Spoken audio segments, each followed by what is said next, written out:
Not sure if it was a pleasure or a displeasure, but had the pleasure, I guess, of hanging out with a bunch of politicians on yesterday. Yeah, I was out there with a whole lot of them because it was a get out the vote rally, and yours truly was the moderator for that event. So, yes, I did give at least a couple of plugs to Pod TV and all in that space. But yes, I was one of the moderators.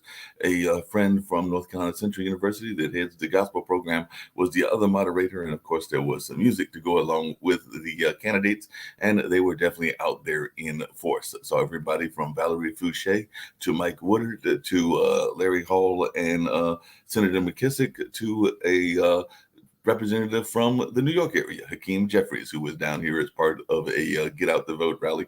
And there were several of them. We were at the one that was downtown. There were other ones that were over in North Carolina Central's campus, North Carolina Central University.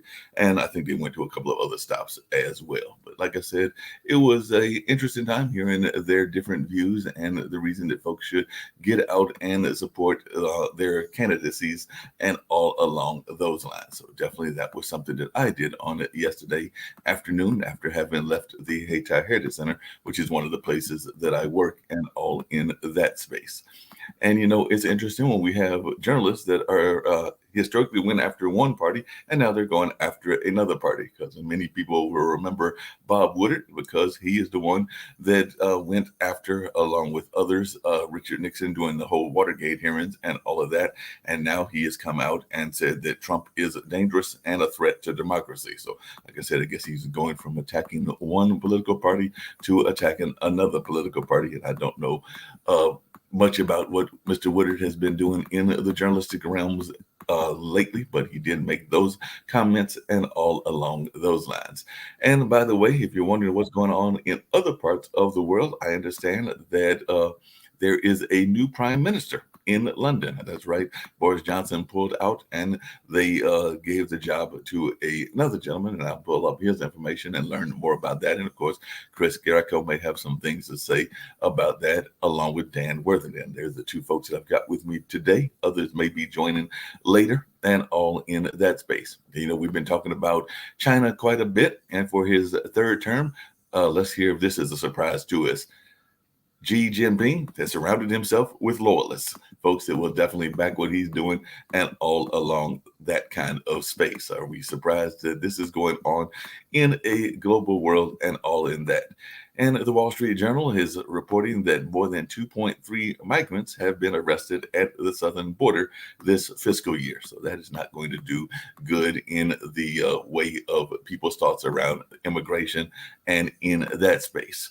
And the two Koreas, that's right, North and South Korea, have exchanged warning shots near the maritime border amid the various tensions. And speaking of politicians and the way that they can do all kinds of interesting things, an ally of Brazil's Bolsonaro refused to be arrested and attacked the police with guns and grenades. So I guess he was saying, y'all are going to run up in here. I am not just going to leave without a fight, and all in that space. And Meloni's premiership is set to test Italy's relationship with Brussels. So Macron met with far-right Italian Prime Minister Giorgio Meloni, and definitely it'll be interesting to see how that goes as well. And looks like that there are statements from the Department of Homeland Security on the arrival of the first Venezuelan nationals under a new process and under new immigration programs. So definitely it looks like there's all kinds of things going on in the world. And I'm sure that we'll be talking about quite a bit of these things as we think about what's going on in this space and all in that kind of way. The Korean airplane has overshot a runway in the Philippines. So that was another story that I saw. And the death toll in the Sudan tribal clashes has risen to at least 220. So, we oftentimes talk about the conflicts that are going on in Europe, but there are conflicts in other parts of the world as well. So I'm going to bring in my good friend Chris Greco and my other good friend. I got all kinds of folks there with me. So definitely we'll bring in Chris Greco, we'll bring in Dan Worthington, and we'll bring in Lee Newton Rose. I see that Shaquille is here, as is Nick Palvita, and we'll see when they decide to join as well. So I don't know if y'all were paying attention to that opening, but yes, I ran off from one job to the other. And yes, there was a whole host of politicians. There might have been more politicians than there might have been audience, but actually there was a good crowd of audience as well. But definitely they were out there. They were out there campaigning, shaking hands, doing what politicians will do. And all of that, they praised me for my MCing job. And this was supposed to be a get out the vote effort. So it was also interesting in hearing them campaign, but also try to stay off of the partisanship aspect and all of that, because that's part of what they're planning to do is get out the vote and not necessarily be partisan. But I would say that the vast majority of the folks out there, if not all of them, were all out of the Democratic Party. But I think that they had tried to invite a variety of folks as well. And I do know that some of the organizers had said that they wanted it to be nonpartisan and all in that space. So I'm not even ready yet. I'm going to go back off stage. So I'm eating an apple out of a cup. So get out the vote. Mostly Democrat. I just want to make sure I was hearing right, because I did leave the room for a few minutes. If I understood what you said, the media has picked on one side of politics and not the other, which is not their job. They should be just picking on government and all that. But we're good. You believe that media today is being unfair to the Democrats. And the Democrats, let me just make sure I understand this, the Democrats have responded by not wanting to be partisan, but just to get out the vote. Is that what you've said so far? Am I missing something? No, what I said was what I said, and I will repeat it again. I was actually kind of surprised when they told me that, because they asked me to be the MC for this lovely event, and I did mention Pod TV at least 2 or 3 times, if not more. And what they said that they wanted to have happen was to not have any partisan rhetoric, and that was what they exactly said. But as I was listening to the campaigns, there was definitely some partisan rhetoric that was going on. But yes, when they approached me about MCing, they said that they wanted it to be a effort to be nonpartisan. I do know that they also told me that it was actually a gentleman from the disabled, differently abled, or however they want to phrase themselves, community that organized this. The gentleman is a blind gentleman, Mr. Davis, that was saying that he wanted to organize this event. I just want to hear it again. Did you say differently abled? That is one of the terms that the disabled have been using. I've been asking people to use lately. They said So my father is a paraplegic in a car accident 25 years ago. He can't move his legs. He's got no feeling halfway down.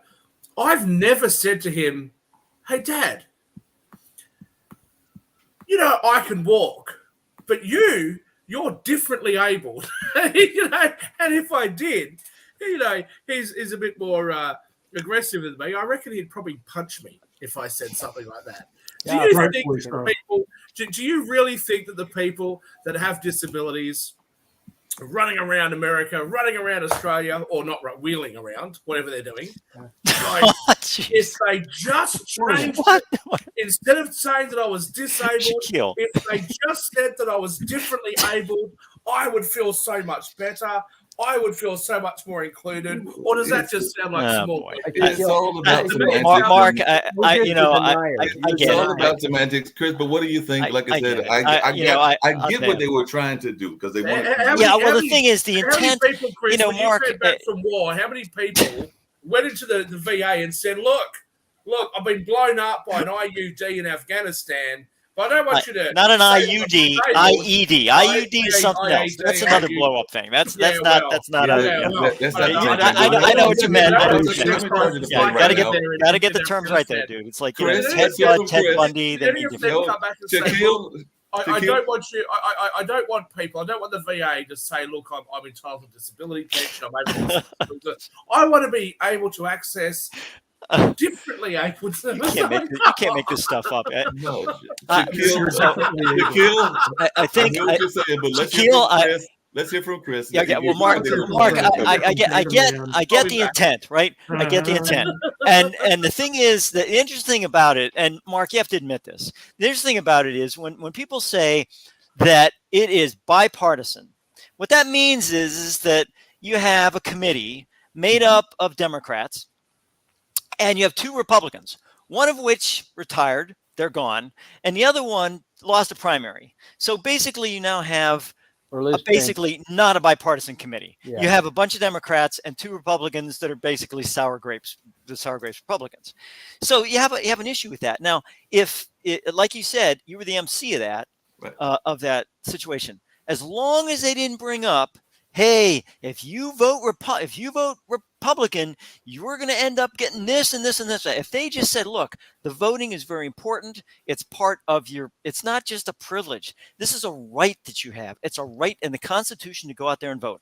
You need to exercise your rights as a voter to go out there and vote. If they did it that way, and if they did it in a very general area, then I'm in. I'm in 110%, as they say. I'm in for that. But if there was any politics brought up at that point in time by any of those politicians to state basically that, Republicans, if you're going to do this, Republicans are going to crash the economy. They're going to do this, they're going to do that. And so then it's no longer. Because there was some hilarious moments. Because there were definitely some folks that were, because there were a couple of preachers, and of course the preachers went into their Martin Luther King preacher mode and all of that kind of stuff. So I did not mind that. And there were definitely some folks that were trying to do what you just said, which was get out the vote and get out the vote no matter who you're voting for, but just get out there. There was definitely some people there that were plainly partisan, that were giving up partisan things. I did learn some things that I did not know because, like I said, Hakeem Jeffries is the 5th leading Democrat, so I knew he was going to be partisan from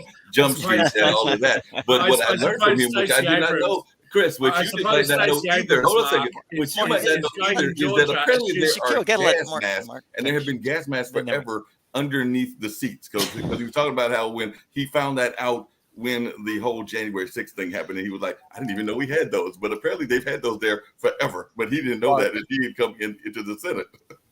I suppose, but the other funny thing, and then I'll get to the other parts of the news, but the other funny thing that happened, hold on a second, let me finish, Shaquille, and then I'll hear from you and others. But the other funny thing that took place as well was that at one point there was a very kind of sad, very poignant, kind of aggressive way that one of the speakers, and it was actually one of the reverends, was going after folks and everything.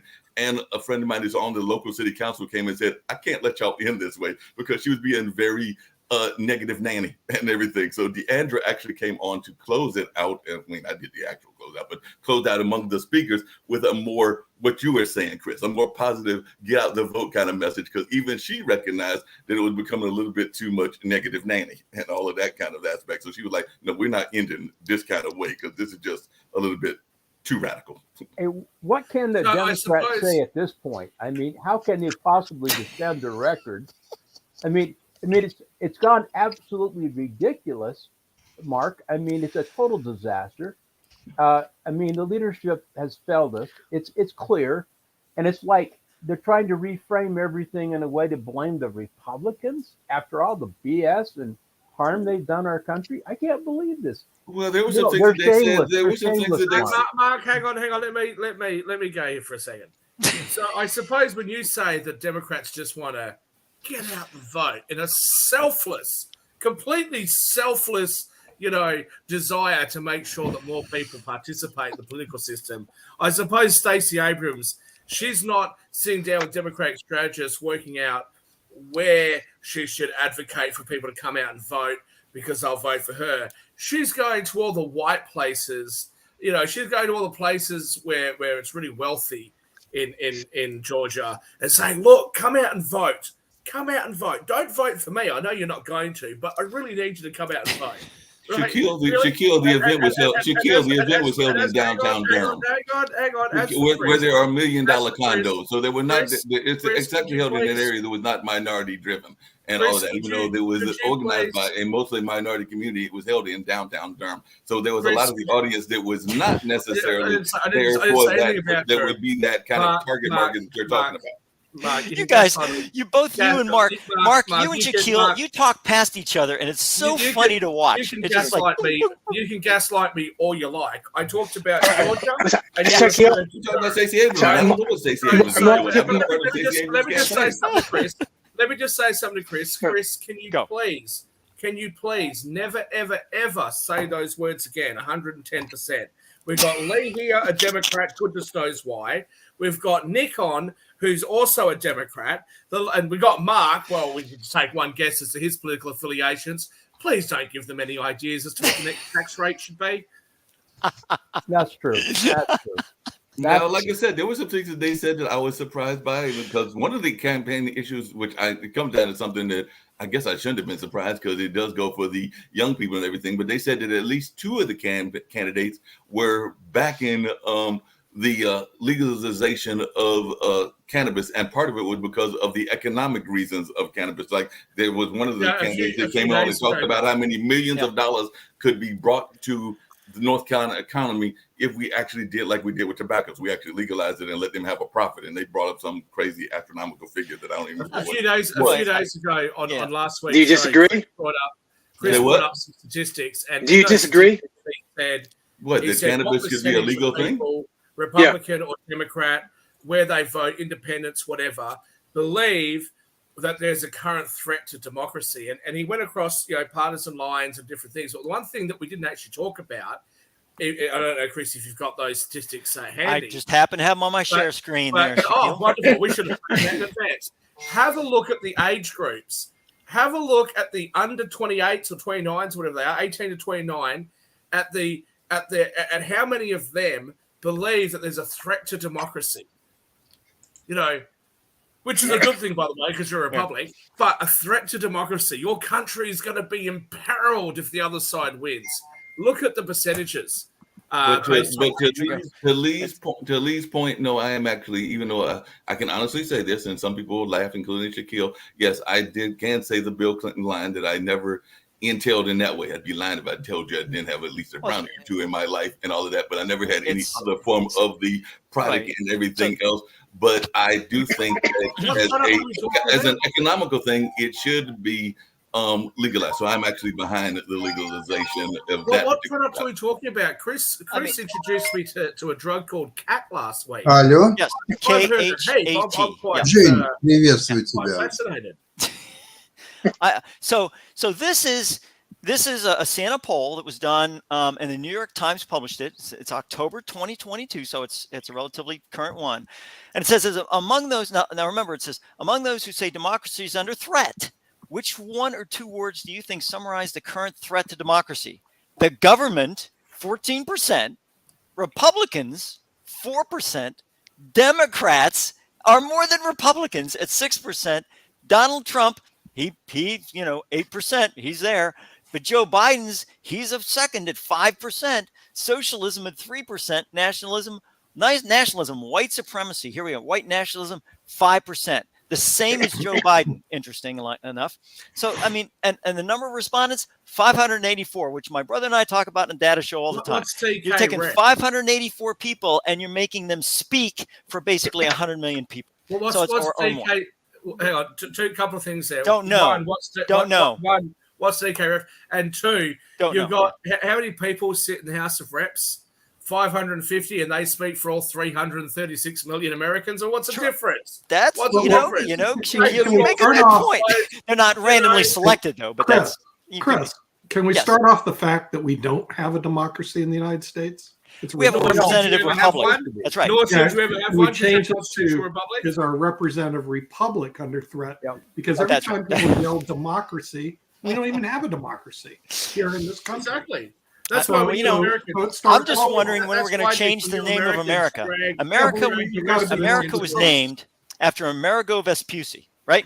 So he's an Italian. So I know somewhere along the line, someone's going to get pissed off and say, we need to change the name of this country because it's named after an Italian, which completely, disingenuous and misrepresents everything about this country that it is, because Amerigo must have been part of the mob because he was Italian. So there it is. So we need to change to something else. So what are we going to change it to? Let's change it to I don't know, diversica.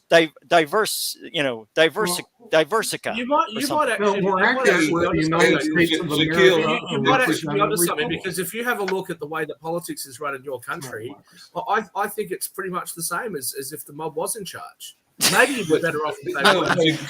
Speaking of the mob, you got a new UK Prime Minister now. Yeah, I was going to mention that, but Shaquille, just really quickly before we get to the new UK Prime Minister, I definitely want to get to that and everything. But before we get to that, Shaquille, I was going to tell you something about the event and everything. By the way, because you talk about our conversations, these conversations on this news show, and one of the things that you oftentimes talk about is, how knowledgeable you are about the Constitution and the Bill of Rights, even more. I've never said that. No, I've never said that. You guys say that because you don't bother to read your stuff, and then you try to lecture me, and then I have to point out different laws to you. But I've never said that I'm Mr. Knowledge of the U.S. Constitution. It's not my country. I don't care. Not his country. You don't care to be talked about all the time. It might not be your country, but hold on one second. It may not be your country, but you do know a lot, and I actually gave you praise. I know. Mark, I gave you praise to the crowd there, because what I said was that I have a very dear Australian friend. Yeah, we yell at each other and talk past each other, as Chris has just noticed on this particular show and everything. But I still consider you a friend, so I actually gave you a compliment. He did. As part of the effort to get people to vote, because I was saying that if a gentleman from Australia recognizes what is going on in the country and sees that we need to have this vote exercise, then that ought to tell us something. And people agreed with what I was saying based on our conversation. So I gave you a plug indirectly and all of that. Well, thank you for that. But I've never sat here and said and boasted that I know so much about the US Constitution, right?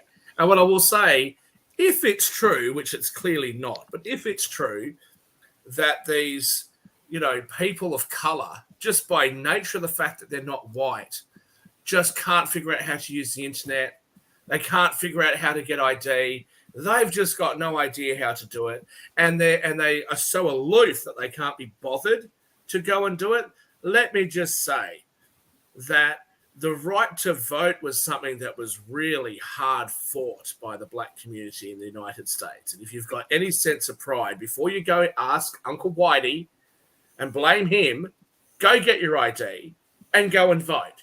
And that was actually the point that several other politicians made as well. So you actually made their point. You just made their point for them, because that was actually the point that several of them said. Because what Larry Hall said was that he was involved in the civil rights struggle, and he knew some of those folks, and that they had died, some of them, for that exact right. He was not the only one that said that. There was another gentleman that had been actually involved in the fight against apartheid. I believe that was Mark Anthony Middleton, our mayor pro tem. So definitely there was people that actually had that same argument that you just said. We've gone so far. I mean, Steve Rowe's not here, but I'm sure he would be sitting there saying, "Oh my God, can you believe the UK has an Indian Prime Minister? Oh my God!" I know, and a former hedge fund manager. He's an American Indian Prime Minister. That's what he said last week. Okay, and of course, I'm going to sit there. I'm going to sit there and go, I feel so much more included because somebody has got the same skin color and ethnicity from 10 generations ago as a prime minister. I'm not going to look at his policies, couldn't care less about that. But, thank goodness. Lee, help me out here. Real quick. I just want to piggyback. I just want to piggyback on a question that Mark asked and to follow up on Nick, where Nick correctly said we are not a democracy. We're a republic, but we have a constitution and a Bill of Rights. And I do believe the more we sway away from there and don't use it as a founding document, the more we are under attack. If to say it's a living document to me makes absolutely no sense. It means it's irrelevant and people can just do whatever they want. Either we have these things as a foundation, or like a business document, an agreement among the states, or we don't. Am I wrong? Well, Nick, apparently, absolutely right. Apparently it's not just us. I want to come back to. Nick, if you're asking that question, Nick, let me answer on his behalf. I don't need to speak anymore. Just mute yourself now, Nick. Just mute. You're not going to get any sense out of the trust fund baby who lives in a HOA and actually supports the ideas of the HOA. So you won't get a sense out of him. Nick is a man who actually he is. Maybe. His partner, I'm gonna assume his gender. This is a man who believes that the filibuster should be ended. He didn't believe it back when Democrats were using the filibuster. Didn't believe it a few months ago, right? Didn't believe it when the Democrats relied on the fact that there wasn't 60 votes. But when it comes to his policies, he believes that the filibuster should be gotten rid of. That's the man you're talking about. That's the man who, when I said, hey, your side of politics stood up at the House of Representatives and tabled legislation. They held up hundreds or probably thousands of pages of blank documents, right? Just blank pieces of paper, and said, all in favor say aye, all opposed say nay. The ayes have it. Let's send it to the Senate. That's the man that you're talking about. Wait a minute, Shaquille, hold on a second. Democracy. Nick, Nick, how do you know that? Because I know some folks, and I assume Nick is one of them as well, that have been against the filibuster for decades on both sides of the aisle, just because the filibuster is ridiculous. It's been ridiculous for a long time. I mean, we had a senator here. We had a senator here that was a master at the filibuster. How is the filibuster? No was a master at the filibuster. I'm not going to let you slide on that. Why and how is the filibuster ridiculous? You tell me. Because you're the one that believes so much in minorities. Okay. Here's the reason it's ridiculous. Tell me why the filibuster is so bad. I know I don't have to think because I have you here and you can do all my thinking and talking for me. But it's all our guests know. You do all the thinking and talking for all of our guests. So our relevance here is really limited because you'll go to Chris and say what Chris said was this. You'll go to Dan. What Dan said. I'm just quoting. So we don't need to think anymore. We have you, Shaquille. Well, when the filibuster was originally done, hold on a second, Shaquille. Let Chris speak. I'm asking the question. Why is it wrong? What's wrong with the filibuster? So the filibuster originally was that some poor sap had to stand up in front and keep talking the entire time. That was a filibuster, and the filibuster in those confines was actually rarely used because nobody wanted to stand up and basically wear a diaper for the next 24, 48, 72 hours, whatever it was, or a week to make their points so that they would hold up the entire congressional process. Now the filibuster is, nope, you don't have to stand up. Nope. Hey, I got a filibuster. And that's it. So you can just filibuster just about anything. And that's where I think, and I don't know if Nick would agree with that or not, but the bottom line is the rules were changed on the filibuster. And when they changed, the entire process of the filibuster changed. Yeah. And that's why when you talk about Constitution, you talk about different aspects and everything else, the minute you start changing and adapting and rotating and making things happen because the Constitution is just not keeping up with the times, then you have an issue with what's going on. I'll give you a case in point. Right now in California, they're passing a law where you have to be 21 to buy any type of weapon, a rifle, pistol, whatever it is. And my thing is, or an AR-15. And my thing is, wait a minute. So the bottom line is this. You have to be 21 to do that. Then why are we allowing 18-year-olds to vote? Why are we allowing 18-year-olds to make any gender decisions? Why are we allowing 18-year-old to do anything? I mean, literally do anything. In fact, I don't even know if they should drive, because if they don't have enough brains to figure out, to drink alcohol, no, you gotta be 21. You gotta do things at 21 years old. Now we have just changed the adulthood from 18 to 21. Cool. That means you can't, they shouldn't be fighting. They shouldn't be drafted. They shouldn't go into the military until they're 21. As a matter of fact, they shouldn't really be doing anything. They should be living at home with their parents, or wherever, until they're 21 years old. But so if you're going to change the Constitution and start doing 21 stuff, go for it. Can we get back to Mark?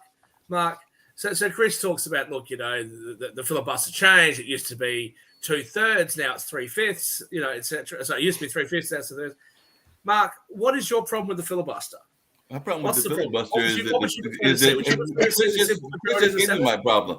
Chris just gave me my problem that when it was done originally, it was done in the way he just described it, and now it has become this kind of like political tool that a lot of people are using very wrongly. In my mind, would you like when somebody wants to filibuster something, that they should have to hold the floor? You want to see more of Ted Cruz reading, what was it, Green Eggs or whatever it was that he read? Is that what you're after? I do not want that. I don't want the Jesse version. I want there to be more of the kind of like give and take debate, and then come up to a conclusion, and don't be sitting there holding the court forever. Hang on, hold up. Don't tell me that you want give and take debate if you want to get rid of the filibuster, because getting rid of the filibuster and allowing them to end debate with a simple majority and then pass legislation with a simple majority would prevent debate, wouldn't it? The only way that debate can be forced is if somebody filibusters. The only way that debate can be forced is if somebody filibusters it, and if the party in majority can reach across the aisle and get somebody, or get, depending on how many there is, get enough people to hit 60, or as it used to be 66 when it used to be 2/3. Okay, and in order for that to happen, they debate and they debate and they debate. If you were to get rid of the filibuster, or if you were to require that somebody has to hold the floor and then debate can be ended with a simple majority, okay, use the nuclear option, how would that be encouraging debate? Please explain that to me, because I'm not American. You guys are. You know more about the system than I do, evidently. Please explain to me when I have seen the filibuster used, it has been used by both sides as this partisan tool, and that's why I have problems with it. It is very much of a partisan tool with whoever is in power. I don't care if it's Republican, Democrat, or whatever, and they sit there and they basically hijack the process. In my mind, is what they're doing. Yeah. They're hijacking the process. Yeah. Well, so a couple of things on that. Firstly, that's specifically the reason why you have the filibuster in the Senate. That's the reason it was introduced in the first place, to make sure that you had a broad consensus, and so that the party in power wouldn't be able to just pass laws without any consensus, without listening to the almost half of the country which has voted for the other side, whether it be Republicans or Democrats that are in power. Okay, and I guarantee you, in 3 months' time from now, you're going to really be grateful that you got the filibuster when the Republicans try to pass through some of the nonsense that they're talking about. Okay, you won't be complaining then about it. That's right. So that's firstly. Secondly, if you really want to go back to the days where somebody held the floor, what are you now? A conservative, Mark? Well, changing mind about beliefs, I actually have moderate to liberal views and everything. They're not all liberal. They are moderate to liberal, is what I consider myself. What's moderate to liberal? You can laugh, man. You can laugh whatever you want to. I have some moderate views as well. I like you, Mark. You're okay. You didn't say a specific thing that was trying to be passed. Oh, how dare the Republicans block it? What you said was that they're being obstructive. That's specifically the point, that they get to be obstructive until at least some of the other side are satisfied that the things that are being proposed, the things that are being suggested by the House before it passes the Senate actually is examined. If you had it your way, you know what you'd get? You'd get those blank pieces of paper that were voted for and passed through the House, that'd be submitted up to the Senate, and you'd have a 50-50 tie because no Republican would vote for it. And then the great Kamala Harris would say, well, I'm the tiebreaker, bang, and then pass 2,000 pages of blank pieces of paper into legislation. That's what you'd get. He's very bright. That's how the Senate should operate, do you? He's very bright. Kamala is. What do you mean?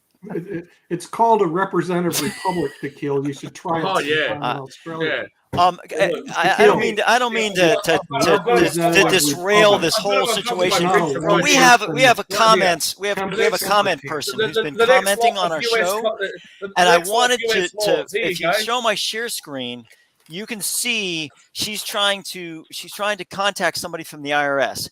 This is from Amy Northard, CPA, and this is the only place that I could find where you can actually sit back and how do you speak to a live person at the IRS? This is how to do it. It shows you the first step, then the second step, then the third step, then the fourth step, every single step that you have.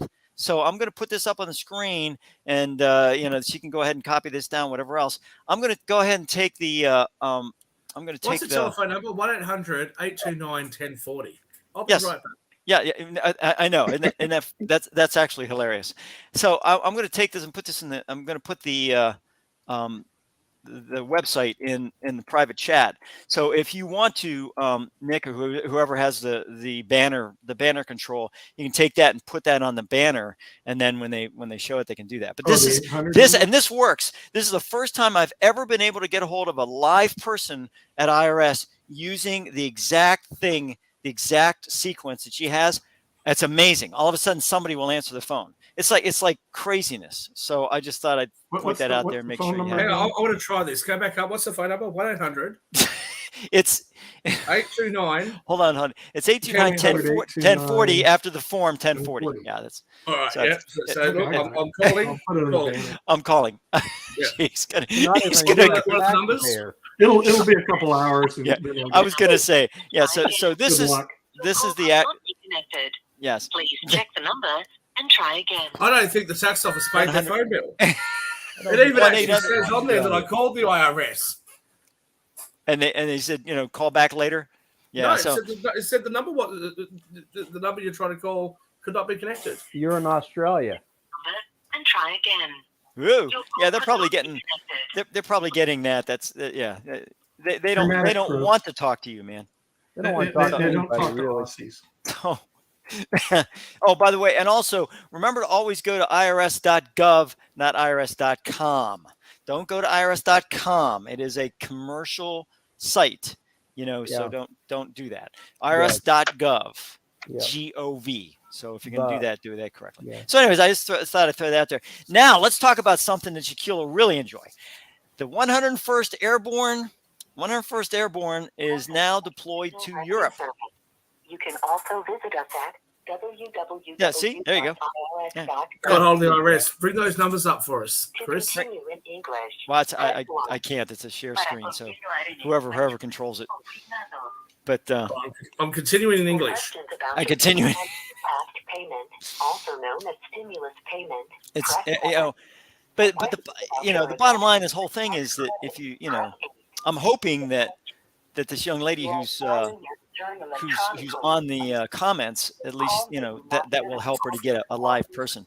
It's just a shame, because they go on hold for a long period of time, whatever else, and it's like, hey, this is what we have. So basically, once you set your language, then it says next, press 1 for form, tax history, or payment. Hello. How are you? Can you hear me? I can hear you. Can you hear me? You better tell her she's on the air. Thank you for calling the Internal Revenue Service. My name is Mrs. Dallas. My ID is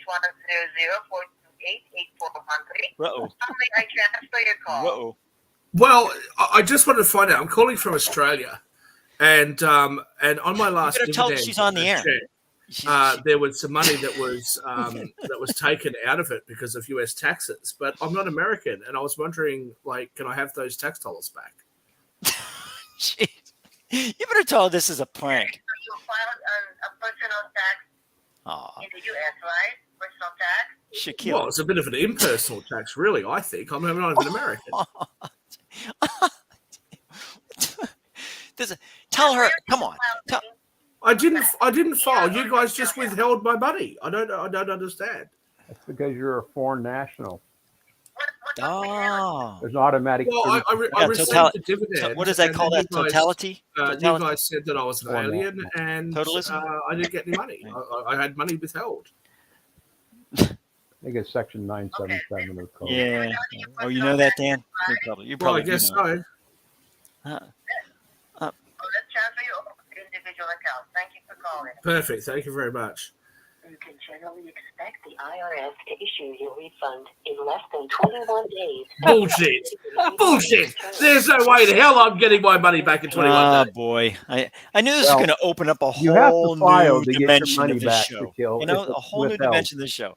I start with the 101st Airborne Division, going to Europe. And the next thing I know, you're calling the IRS. I mean, what the heck?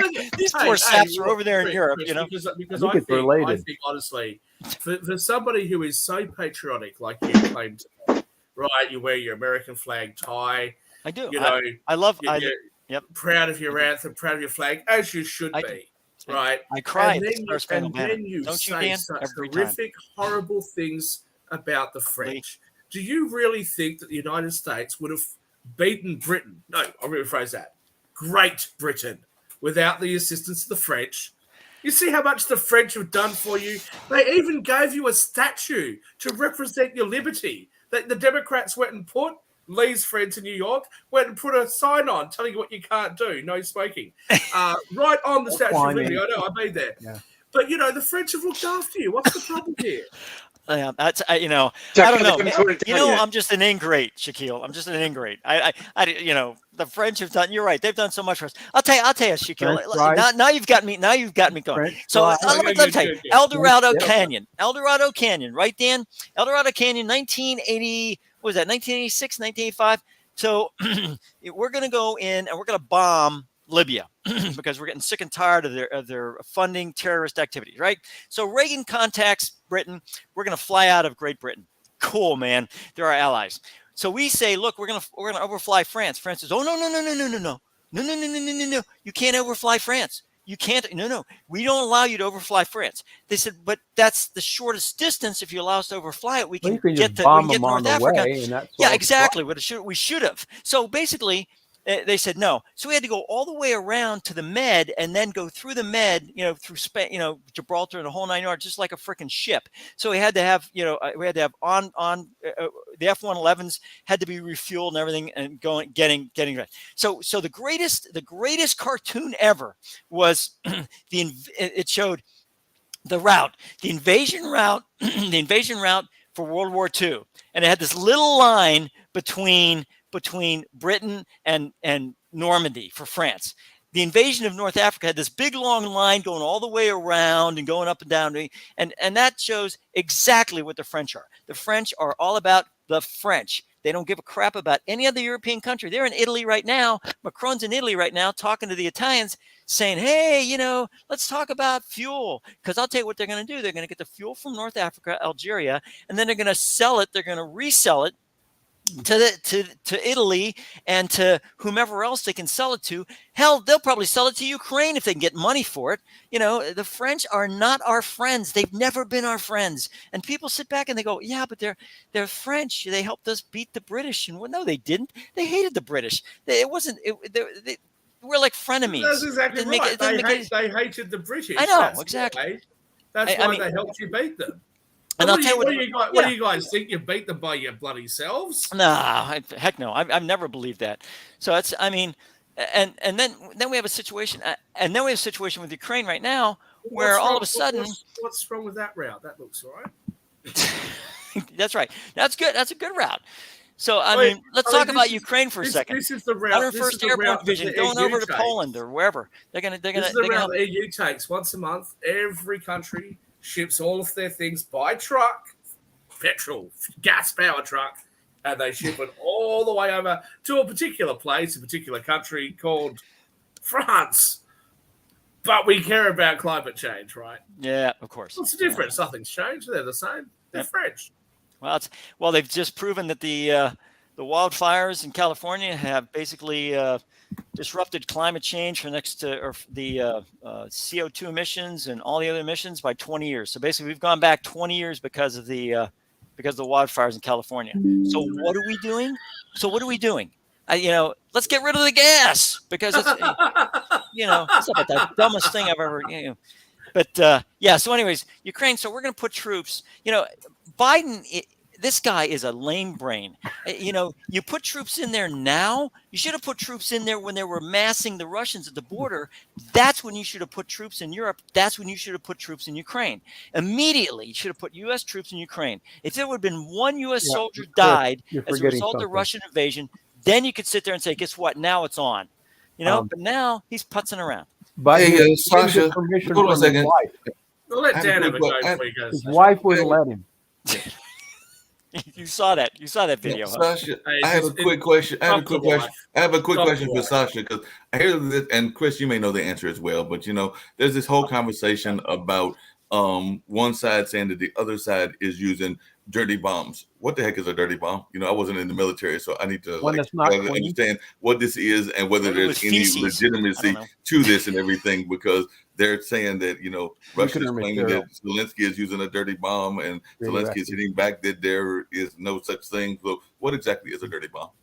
Well, supposedly it's a device that has not so much the effect of ruining the infrastructure and fires and so on, but has a radiation effect actually intact. So the danger of this so-called dirty bomb, although I'm not aware that anybody used anywhere a dirty bomb, I'm not aware even that it exists, although it might be, and what is the effect and how it can do so much damage with radiation only, and how it can explode without any real explosion of a nuclear device. I'm not aware of that, and I'm not an expert by far, so I can't comment much farther than that. Actually, Sasha, you got it exactly right. Basically, you put whatever radioactive material you want within that bomb itself. When that explodes, basically what happens is it's not so much the damage from the explosion, it's the damage from the radioactive material that is in there. For instance, if you put cobalt in there, you put cobalt inside a bomb and you blow up that bomb, that is gonna just spew radioactive material everywhere. And what happens is that in itself will lay into different types, like drywall, it'll lay into brick, it'll lay into all that stuff, and it'll be radioactive. I forget what cobalt's half-life is, but it's 93 years. Yeah, I got it from the Dr. Strangelove movie. Yeah, I know. Right. So strontium 90. I mean, all that stuff. You have very, very radioactive material, and that stuff will damage you. It'll damage your organs. It'll damage your eyesight. It'll damage everything. And the thing is, even alpha waves. Beta waves, gamma waves are the big. They're the ones that will actually penetrate all the way through to your bones. That's why you get bone cancer and everything else from gamma rays. But alpha or even beta rays will. Fire actually puts out alpha waves. That's when you get burned, when you get blistered. That's IR. That's basically infrared, and you get blistered because those are alpha waves. They can't penetrate much more than the skin, but you can do some damage. So that's why a dirty bomb. And I'll tell you something. So basically, sounds like almost like a neutron bomb or something like that. Yeah, it's kind of like that. Yeah. I have another question for everybody here as well. That is actually something. Before you do, Mark, I just want to say something to Sasha, if I can. It's completely off the topic. I want to correct something that I said last week. So, I last week unsubscribed, but my subscription, because it's a yearly subscription, doesn't run out till March. I unsubscribed. They asked why, and I said, look, given the current situation, until things are resolved, I don't want to support one side or the other, so I'm going to unsubscribe to chess.com. And I've discussed this with a few people that I know, and I based my opinion, and I'm going to admit that I did something which I really should have done. I based my opinion on the legal documents that you sent me and what I'd read in their original submissions. I've since looked into it, and I will stand by something that I said there. At the moment, there doesn't seem to be any evidence that suggests that he cheated in that particular game. But looking at his playing history, I don't need to be the greatest chess player in the world. I'll sit there at a very slightly above average, amateurish, 1700. That what we're seeing is not right. Nobody is going to sit there and get 100% accuracy that many games in a row, that many electronic gaps. There is something seriously amiss. And I think it's absolutely right for people to question it. And I think that the world champion and Nakamura and others who haven't come directly out and said he's cheating, they've just come out and said something's amiss. I think that he needs to provide some explanation. And I think he's got to understand that when you put on some bullshit accent and you start carrying on the way that you have at your age, people are gonna question that. I think he's probably a talented chess player. I hope he's not banned for life forever from everything. But there needs to be an explanation, I think. Well, the issue actually very interesting that it's no longer relevant whether he indeed cheated in that game against Carlsen or not. Nobody cares anymore. Right now, the whole issue is whether the Carlsen and all other parties, chess.com, etc., will be able to prove in a court of law that he indeed cheated. That's a key question. Whether he did cheat it or not, it's immaterial anymore. Prove it, or you don't prove it. So if you prove it, there are still many questions remaining about conspiracy, about upcoming merger, which obviously will be derailed between chess.com and Play Magnus company and so on. And so on. So there are still, even if they will prove that he cheated, there are still a lot of things. And don't forget, they're insisting on a jury trial. I can bet that out of 12 jurors, maybe one person will know how to play chess, most likely 0. Number 2, even if somebody will play, 1 or 2 people know how to play chess, they will have absolutely no understanding how the anti-cheating mechanism works and what is the cheating itself, what it is. All the Stockfish 18 or whatever, they will get lost in it, and it will take them 5 years to learn. Well, Sasha, you don't need to have a serial killer on the jury in order for them to understand what a serial killer did and convict that serial killer. But right? Serial killer is much easier issues than well, is it? So when we have forensic evidence, people say, well, your fingerprints are at the scene, and it's a 1 in 10 million chance, so it must be you. What's the chances of you being picked out? The reality is, if you've got a 1 in 10 million chance of your fingerprints being there, that means that there's 33 other Americans, if you're American, there's 33 other Americans, or 36 or whatever numbers you're going with, other Americans that also have their fingerprints there. So the question is, of the 30, 40 other people whose fingerprints would have matched, what's the likelihood that you would be picked? Okay, that would be the question. So if you were in front of the jury, you don't have to explain the intricacies of chess and make sure they're all grandmasters and can understand. What you have to simply do is to sit down and say, mathematically speaking, what is the chances that this 19-year-old kid is able to play 100% at 100% accuracy, the same as AlphaZero or Stockfish or whatever he was using, okay, or he's alleged to have been using? What is the chances of that? Well, obviously he was not. The mathematical chances are so astronomical as to be unbelievable. Shaquille, but even Carlsen is not playing with 100% accuracy. That's my point. Okay, but if Carlsen is not playing with 100% accuracy, so Niemann is not playing with 100% accuracy. Obviously, it's the case. No, that's not true. That's what they're arguing about. I've actually gone in and watched his games. Okay, I've looked at them.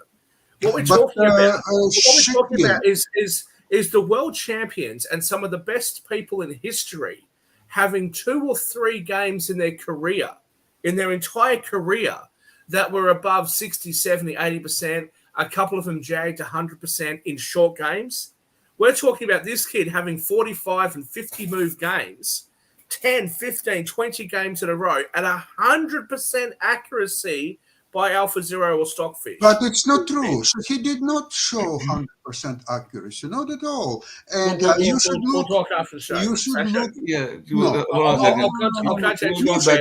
My latest chess program with Professor Ken Regan, I'll contact you off air, Sasha, and we'll have a couple of games of chess. I haven't played you for ages, and we'll have a look through some of his games, and you tell me what you think. Because what I saw, something doesn't look right. To me, there is more likelihood that Joe Biden actually won. Okay, I won't say it. Hey, along those same lines, hold on, because I did want to bring up a couple of other issues, and one of them is actually going to go back to Sasha as well, because there's another leader, because I know one of your shows is Russia, Ukraine, Russia, China, and China is definitely a player in the world. Some people would say that China's Xi is the most powerful of all the world leaders and all of that. I'm not saying that I agree with that, but that is what some people would say. But my question to you is, how is he the most powerful when his stocks are like falling left and right? Because like I said, he is definitely got Alibaba, Tencent, and all these tech type companies that are in free fall, apparently, and all of that. So I just wondering, is this going to impact his world status? Because like I said, I can understand why he might be perceived as one of the top world leaders, but Alibaba and Tencent, and they control a lot of things, including like TikTok and everything, are in a free fall. So it seems to me like that sounds like a country about to collapse. Well, what's happening is that Emperor Xi is becoming just that, the emperor, and there is no opposition to him. He can do anything, what he wants, when he wants, or so on. And he wants to recreate the Mao Zedong type of economy where state controls everything. Now, state controls a lot in China, but not everything. But that is not good enough for Chairman Xi. He wants to control everything, and by doing that, he will just inflict severe damage to Chinese economy. That sounds like the Democrats. It sounds like the Labour Party of Australia. It sounds like the party that Justin Trudeau belongs to in Canada.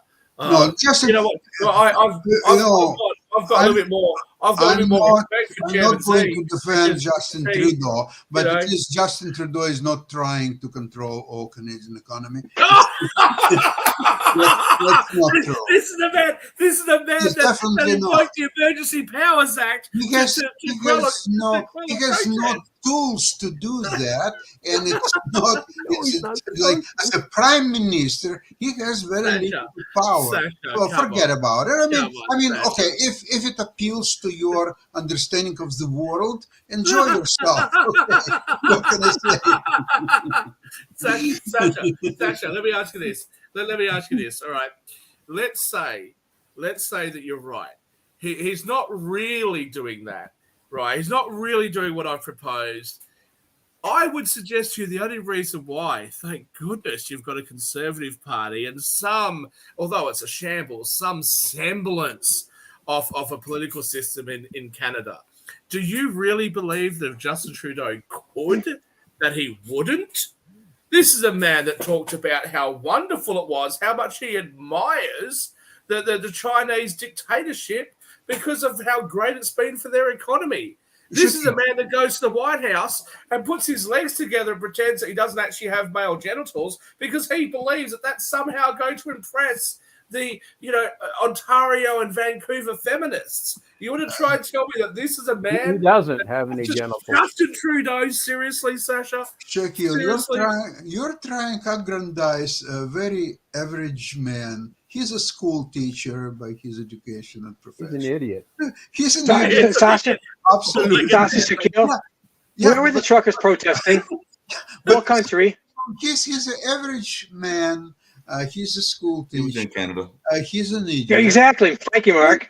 So what do you think this man can do? Not much. Well, it's like Joe Biden. He's an idiot too, and look what he's done. The thing, Sasha, this is what you've got to understand, right? You see what's happened with the country. You look at the two countries. Look at the United States. You look at the patriots in the United States, and you see them do this. The national anthem comes on, and they put their hand on the harp like this. In Canada, the patriots are sitting there, they listen to the national anthem, and they go, "Oh, Canada," because of the prime minister that they've currently got. Okay, that didn't happen 20 years ago. That didn't happen 10 years ago when Stephen Harper was there. That's the problem. Well, speaking of which, hold on. It is a problem, and unfortunately, it's staying for so long. I'm not so sure when we can get rid of it. It's about time for us to wrap up. There were a couple of things that I was going to get to, and I know that maybe we'll get to them tomorrow.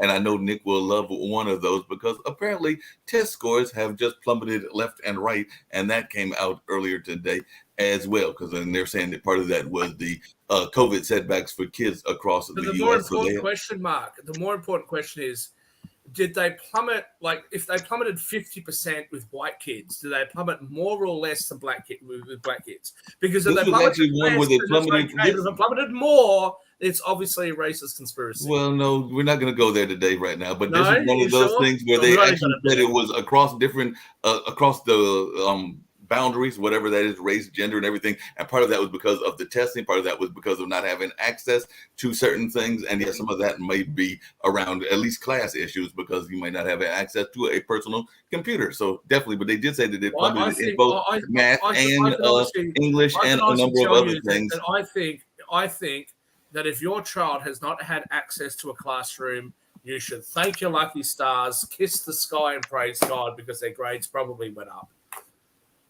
Like I said, I will look at some of those statistics and see if you are right or wrong, but that is one of the stories that came out from the agency that does all of that testing, because they were given their nation's report card and they were not too pleased with the education system across the board. And it didn't matter whether they were in Republican, Democrat states or whether they were on various ethnic groups. Are there some Republican teachers unions? Because I haven't heard of any.